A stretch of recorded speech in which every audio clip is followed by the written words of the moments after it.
Hello दोस्तों, मैं मेघा चावला आपका मेघ करियर एकेडमी में स्वागत करती हूँ। जैसे कि आप लोग जानते हैं कि एसएससी जीडी का नोटिफिकेशन आ चुका है, तो आज हम पढ़ेंगे हिंदी के अनेक शब्दों के लिए एक शब्द से संबंधित कुछ महत्वपूर्ण प्रश्न। तो वीडियो स्टार्ट करने से पहले लेते हैं भोलेनाथ का नाम और शुरुआत करते हैं अपनी वीडियो की एक मोटिवेशन कोट के साथ, जो है हमारा उड़ान तो भरना है चाहे कितनी बार गिरना पड़े। उड़ान तो भरना है चाहे कितनी बार गिरना पड़े, सपनों को पूरा करना है चाहे खुद से भी लड़ना पड़े। कई बार ऐसा होता है कि हमें लाइफ में कुछ हासिल करना होता है और हम बार बार फेलियर्स को फेस करते हैं, तो उस फेलियर से हमें डरना नहीं है। अपनी लाइफ में जो हमें अचीव करना है उसके लिए चाहे हमें खुद से भी लड़ना पड़े, लेकिन अपने सपने को पूरा ज़रूर करना चाहिए। तो ये है हमारा आज का मोटिवेशनल कोट। तो वीडियो स्टार्ट करते हैं। वीडियो स्टार्ट करने से पहले प्लीज़ चैनल को सब्सक्राइब कर लीजिए एंड बेल आइकन को प्रेस कर लीजिए। हमारा फर्स्ट क्वेश्चन है जो कहा ना जा सके। तो अनेक शब्दों के लिए एक शब्द चल रहा है जिसका हमारा फर्स्ट है जो कहा ना जा सके, जिसे हम जो दूसरों के द्वारा या कहा नहीं जा सकता उसे हम कहते हैं अकथनीय। अकथनीय हो गया हमारा, कथनीय जो कहा जा सकता है और अकथनीय जो कहा नहीं जा सकता। तो ऑप्शन नंबर ए इसका करेक्ट आंसर हो जाएगा। नेक्स्ट है जो पहले कभी ना हुआ हो। जो पहले कभी हुआ ही नहीं है उसको बोला जाता है अभूतपूर्व। तो ऑप्शन नंबर बी इसका करेक्ट आंसर है। नेक्स्ट है हमारा समय की दृष्टि से अनुकूल। तो जो समय की दृष्टि से अनुकूल है उसे हम क्या बोलेंगे, समय के अनुसार अनुकूल, यानी कि समयानुकूल। तो ऑप्शन नंबर डी इसका करेक्ट आंसर हो जाएगा, जो कि है समयानुकूल। नेक्स्ट है हमारा जो सब कुछ जानता हो। जो सब कुछ जानता है उसे हम बोलते हैं सर्वज्ञ। तो ऑप्शन नंबर बी इसका राइट आंसर है। नेक्स्ट है हमारा जिसकी गर्दन सुंदर है। तो जिसकी गर्दन सुंदर है उसे हम सुग्रीव के नाम से जानते हैं। जिसकी गर्दन सुंदर होती है उसे सुग्रीव कहा जाता है। नेक्स्ट है पुरुष एवं स्त्री का जोड़ा। तो पुरुष और स्त्री का जो जोड़ा होता है उसे ना तो पति पत्नी कहा जाता है और ना ही युग्म कहा जाता है, उसे कहा जाता है ऑप्शन नंबर डी यानी दंपत्ति इसका राइट आंसर है। नेक्स्ट है कार्य को नए ढंग से करने की पद्धति। तो जब कार्य को नया ढंग से किया जा रहा है तो उसका क्या किया जा रहा है, नवीनीकरण। तो ऑप्शन नंबर सी इसका राइट आंसर है। नेक्स्ट है हमारा जिसने देश के साथ विश्वासघात किया हो, यानी जिसने देश के साथ धोखा किया हो उसे क्या कहा जाएगा, देशद्रोही, यानी ऑप्शन नंबर सी इसका करेक्ट आंसर है। नेक्स्ट है हमारा जंगल में लगने वाली आग। तो जो जंगल में आग लगती है उसे बोला जाता है दावा नल या फिर दावा अग्नि, यानी ऑप्शन नंबर बी इसका राइट आंसर है। नेक्स्ट है हमारा जो किसी का हित चाहता है। तो हित चाहने वाले को क्या कहते हैं, हित चाहने वाले को कहते हैं हितैषी। जैसे कि आपने घर में भी देखा होगा, कभी अगर आप किसी का हित चाह रहे हैं तो लोग आकर दूसरा अगर आपको कमेंट कर देता है तो बहुत इसकी हितैषी बन रही है। तो जो किसी का हित चाहता है उसे बोलते हैं हितैषी। ऑप्शन नंबर सी इसका राइट आंसर है। नेक्स्ट है जिसके समान दूसरा ना हो। तो यानी कि जो अपने आप में ही यूनिक हो उसे बोलते हैं अप्रतिम, यानी ऑप्शन नंबर डी इसका करेक्ट आंसर है। नेक्स्ट है हमारा पत्र या प्रश्न आदि के उत्तर की अपेक्षा करने वाला।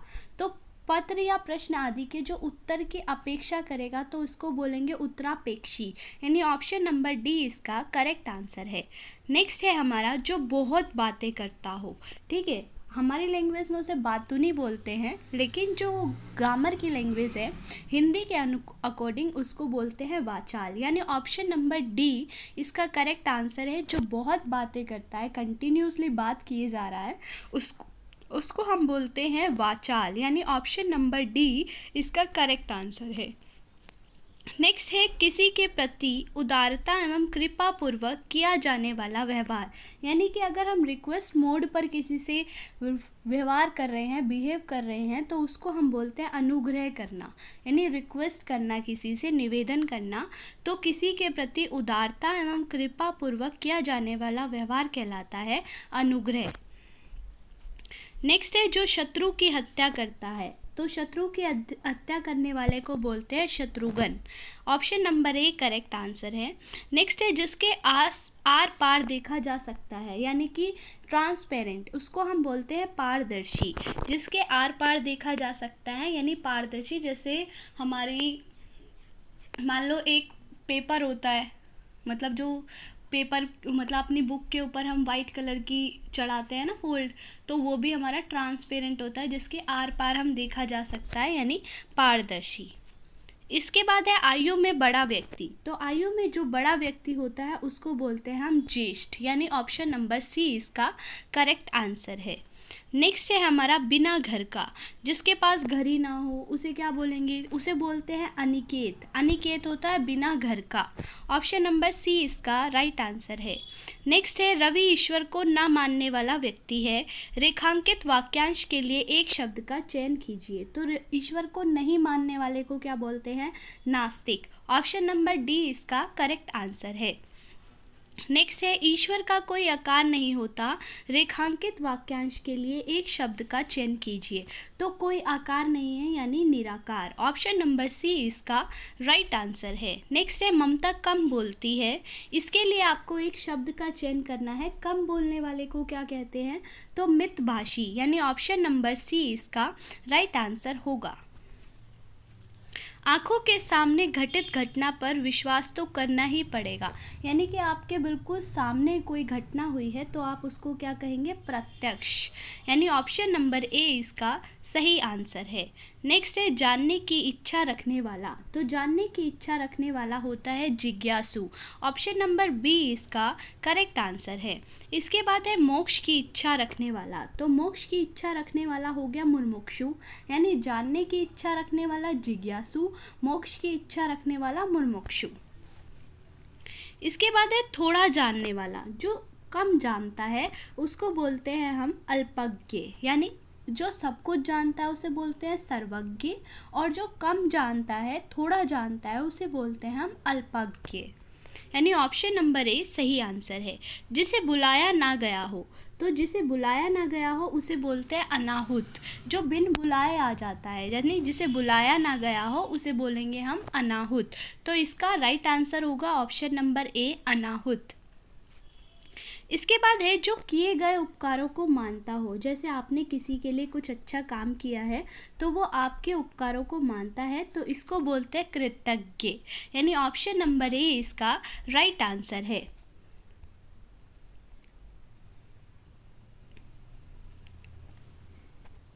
नेक्स्ट है हमारा जिसका कोई शत्रु पैदा ही नहीं हुआ हो। तो जिसका कोई शत्रु पैदा नहीं हुआ उसको बोलते हैं अजात शत्रु, यानी ऑप्शन नंबर बी इसका राइट आंसर है। नेक्स्ट है हमारा पेट की आग। तो पेट की आग को क्या बोलेंगे, यानी जठर अग्नि। इससे पहले हमने दावानल पढ़ा था। दावानल क्या हो गया हमारा, वन, यानी कि जो वनों में, जंगलों में जो आग लग जाएगी उसे बोलते हैं दावानल, और जो जठर अग्नि, पेट में जो आग लगेगी उसे बोलेंगे हम जठराग्नि। नेक्स्ट है हमारा जिसका जन्म ना हुआ हो। जिसका जन्म नहीं हुआ है वो क्या है, अजन्मा है अभी तक, यानी ऑप्शन नंबर ए इसका करेक्ट आंसर है। एहसान ना मानने वाला, अभी हमने पढ़ा था एहसान मानने वाला। एहसान मानने वाला होता है कृतज्ञ, और एहसान ना मानने वाला है कृतघ्न, यानी कि ऑप्शन नंबर बी इसका राइट आंसर है। नेक्स्ट है हमारा अज्ञेय शब्द के लिए एक वाक्यांश है। तो अज्ञेय शब्द के लिए है ऑप्शन नंबर सी, जिसे जाना ना जा सके उसे हम बोलते हैं अज्ञेय, यानी ऑप्शन नंबर सी इसका राइट आंसर है। नेक्स्ट है लेखक द्वारा स्वयं की लिखी गई जीवनी। तो जो लेखक अपनी जीवनी खुद से लिखता है उसको बोलते हैं आत्मकथा, यानी ऑटोबायोग्राफी। तो ऑप्शन नंबर सी इसका राइट आंसर है। नेक्स्ट है ईश्वर में विश्वास रखने वाला। अभी थोड़ी देर पढ़ा था ईश्वर में विश्वास ना करने वाला। तो ना करने वाले को बोलते हैं नास्तिक, यानी ना कर रहा है ना, वो नहीं कर रहा है, तो ना से नास्तिक, और विश्वास करने वाले को बोलते हैं आस्तिक, यानी ऑप्शन नंबर ए इसका राइट आंसर है। नेक्स्ट है जहाँ पर लोगों को मिलना है। तो जो लोगों को जहाँ पर मिलना होता है उसको हम बोलते हैं सम्मेलन, यानी ऑप्शन नंबर डी हमारा राइट आंसर है। नेक्स्ट है जो करने योग्य है, तो जो करने योग्य है उसे बोलते हैं करणीय, यानी ऑप्शन नंबर ए इसका राइट आंसर है। नेक्स्ट है अल्पहारी के लिए एक उचित वाक्यांश छाटिए। तो अल्पहारी, अल्प का मतलब होता है कम, हारी का मतलब होता है खाना, यानी कि जो कम खाता हो उसे क्या बोलेंगे, अल्पहारी, यानी ऑप्शन नंबर सी इसका राइट आंसर है। नेक्स्ट है गुरु के समीप रहने वाला छात्र, तो जो गुरु के समीप रहता है उसे बोलते हैं अंतेवासी, यानी ऑप्शन नंबर डी इसका राइट आंसर है। गुरु के समीप रहने वाला यानी कि गुरु से सबसे ज़्यादा जो बिल्कुल पास रहता है, तो अंत तक वही रहेगा गुरु के साथ, तो आप उससे भी याद रख सकते हैं अंतेवासी, या अंत तक गुरु के साथ रहने वाला अंतेवासी। नेक्स्ट है हमारा वह साहित्य जिसमें गद्य और पद दोनों मिश्रित हो, तो उसके लिए एक सार्थक शब्द होता है चंपू। चंपू को बोलते हैं जो गद्य और पद दोनों में ही मिश्रित हो, ऐसा साहित्य को बोलते हैं चंपू। नेक्स्ट है हमारा निम्नलिखित में से कौन सा विकल्प सुमेलित नहीं है, तो खाने की इच्छा बुभुक्षा राइट है हमारा। जिसे मोक्ष की कामना हो, अभी पढ़ा था हमने मुमुक्षु, यानी ऑप्शन नंबर बी हमारा गलत है। ये दे रखा है युयुत्सु, यानी कि युद्ध की इच्छा करने वाला। कम खर्च करने वाले को मितव्ययी कहते हैं। बचपन और जवानी की उम्र के बीच की जो संधि होती है उसे व्यय संधि बोलते हैं। तो ऑप्शन नंबर बी यानी जिसे मोक्ष की कामना हो, ये हमारा गलत है। इसका सही आंसर होगा मुमुक्षु। नेक्स्ट है हमारा रात में घूमने वाला, तो रात में घूमने वाले को हम बोलते हैं निशाचर, यानी ऑप्शन नंबर सी इसका राइट आंसर है। नेक्स्ट है जो जीता ना जा सके, जिसे जीता ना जा सके उसे कहा जाता है अजय, यानी ऑप्शन नंबर बी इसका राइट आंसर है। नेक्स्ट है हमारा हर काम को देर से करने वाला, तो हर काम को देर से करने वाला होता है दीर्घसूत्री, यानी ऑप्शन नंबर डी इसका राइट आंसर है। नेक्स्ट है वह जिस पर हमला किया गया हो के लिए एक शब्द चुनिए। जिस पर हमला किया गया हो उसे बोलते हैं आक्रांत। तो ये थी हमारी आज की वीडियो। आई होप आपको ये वीडियो पसंद आएगी। अगर वीडियो पसंद आए तो प्लीज़ चैनल को लाइक कीजिए, कमेंट कीजिए एंड वीडियो को शेयर ज़रूर कीजिए। Thank you so much.